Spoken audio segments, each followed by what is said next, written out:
Wala munang fare hike. Ipinagpaliban ni Pangulong Bongbong Marcos ang ikinasang dagdag sa pamasahe ng mga pampublikong sasakyan. Alamin kung bakit sa agenda report ni Ivy Reyes.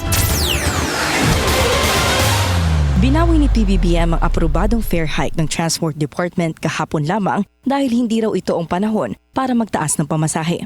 Kaya tinutos ko sa DOTR na suspendihin muna ang fare hike at i-defer muna natin yan, i-postpone muna natin yan dahil nasa gitna ngayon tayo nitong sitwasyon na ito na kailangan patuloy ang ating pag-alalay sa ating mga commuter, sa lahat ng mga ating manggagawa, mga estudyante, lahat ng gumagamit ng ating transport system.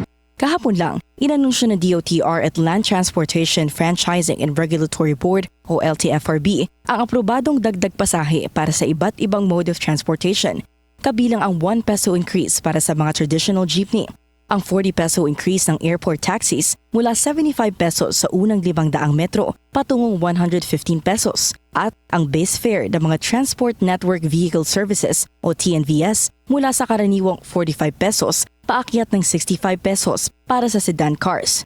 Ayon sa Pangulo, hindi rin dapat mag-alala ang transport groups dahil mamadaliin ng gobyerno ang ipapaabot ng financial assistance sa mga ito.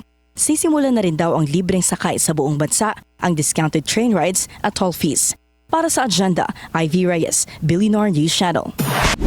Manatiling nakatutok sa Bilyonaryo News Channel. Sumubaybay sa aming social media accounts at mag-subscribe sa aming YouTube channel para sa mga bago at eksklusibong balita.